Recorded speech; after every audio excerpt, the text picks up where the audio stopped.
What's up everybody, welcome to Banner Bros. In today's video we're going to be taking a look at the best settings for the best graphics, best movement, best sensitivity for Delta Force on mobile, specifically on phones. This will not be a tablet video, I'll probably be releasing one after this one. So let's jump right into this video. So starting with the first settings, the switch mode just switches between the game modes whether you're playing, so we're not going to take a look at that. We're going to go into basic, the first one here where we got combat. You're going to copy all these settings, all right? Aim assist, you want to have this one on. Scope magnification, remember to have this one off. This one means that your FOV, if you have it on, whenever you aim, it'll kind of like move towards your FOV, so you definitely don't want that.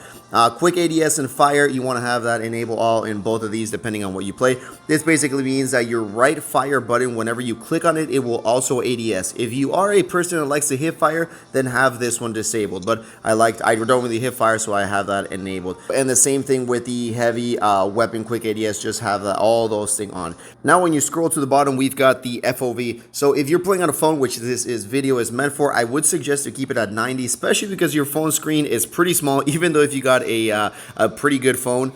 And by the way, the phone that I'm running right now is the S25 Ultra. But yeah, if you have it at 100, the players in the middle of your screen will appear further away. So I definitely don't suggest turning that on unless you have a tablet. But here we will keep it at 90. So now going on to the basic combat for the ADS mode, I've got it on press. Now these are the buttons that interrupt things. So for example, sprints interrupts ADS. I have this one off. That means that if you're ADSing and you accidentally move forward and sprint, your ADS will come off. So I have those ones off. But sprint interrupts healing, auto hold breaths, and ADS have all those ones on. And sprint interrupts ADS on warfare, again, have that one off. Now as you're going to the bottom here, the throw in place, these are all your gadgets. I like to have it on default. Quick throw means that you just press your gadget, like for example the grenade, and it will throw it immediately. But if you have it on default, then you'll see, like for example for the grenades, you'll have the lob animation, and I like to have it on default.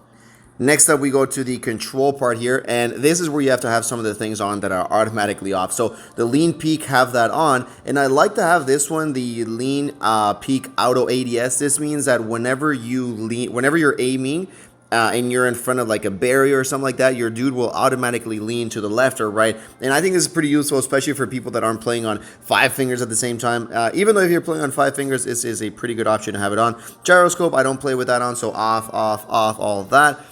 Camera tuning, I have all of those on except for the crouch tuning. Next up for the basic controls, we have this one on. Silent mode, we have button. This is an important one right here, the dive button. This one's usually off.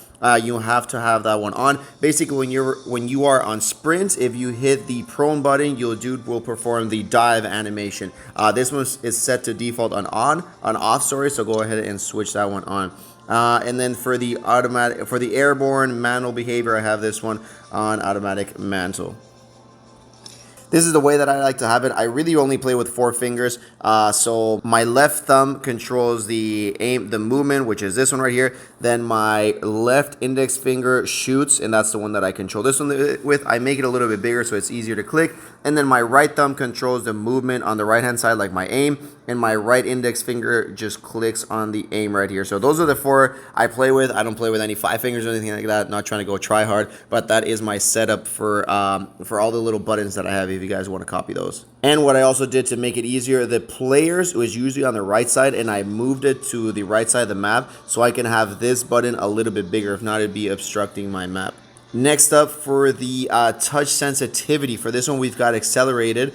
Leave all these values, and these are the ones that you're going to switch up a little bit right here. So the total touch sensitivity, I have it on 95. The other ones, they're exactly the same. I didn't touch them, but the camera sensitivity, this is where I changed a little bit. So this one's at 100, but as you guys can see, as the scopes go on, so for example a 2x scope, 3x scope, as those go up in magnification, I lower the sensitivity on that one.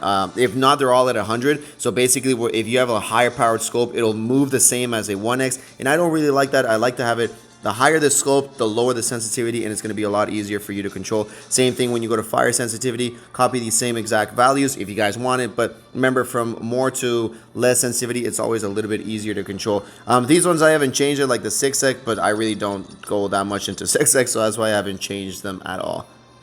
Next up, let's go into gameplay, and these I just have them all like this. I really didn't change any of these for the gameplay or anything like that. Neither for the communication. These are just kind of like the little the things that you can click, like the quick messages, but I really don't send any at all, so I never mess around with these. Now for the graphics, these are going to be the best graphics. Again, it's going to be depending on what kind of phone you have, but the most that you can't have the max graphics and 120 FPS. Like if you try to put it, as you will see, it will lower your frame rate. So I found this is the best one.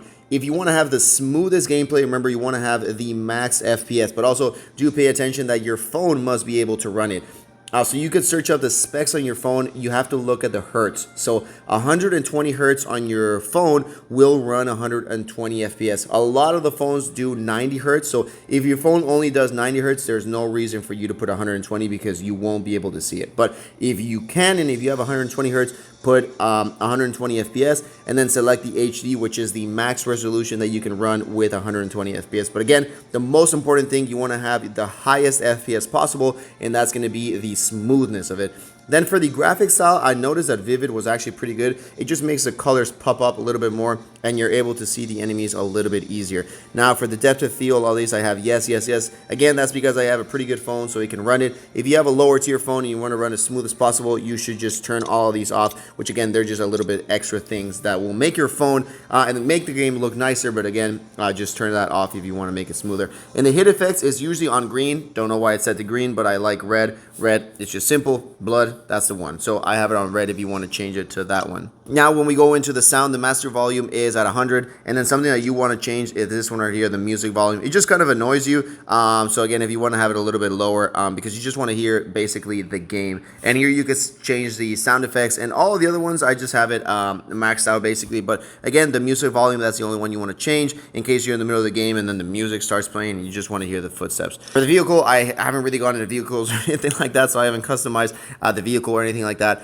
But next up, this is pretty important as well. Go into Download Center, and here you will see all of the expansion packs. So this is where the maps are. So if you go all the way to the bottom here, you can see I have all the maps downloaded. If you don't go in here and click them, you won't have these maps. So go all the way to the bottom and make sure you have the maps. Again, if you have the space, because for example, this map is 1.2 gigs, this map is 1.7, 1 gig. So again, these are pretty heavy maps, but again, if you want to have all the maps, go down here in the resource downloads and download them all. And that's pretty much it for the best settings. As you guys can see here, the game runs super smooth. Again, I'm really impressed. The graphics are amazing. The game is super smooth, no lag whatsoever. Let me know down below in the comments what device you have. If you have any troubles or any specific recommendations for your device, let me know down below in the comments below, and I'll see you all in the next one.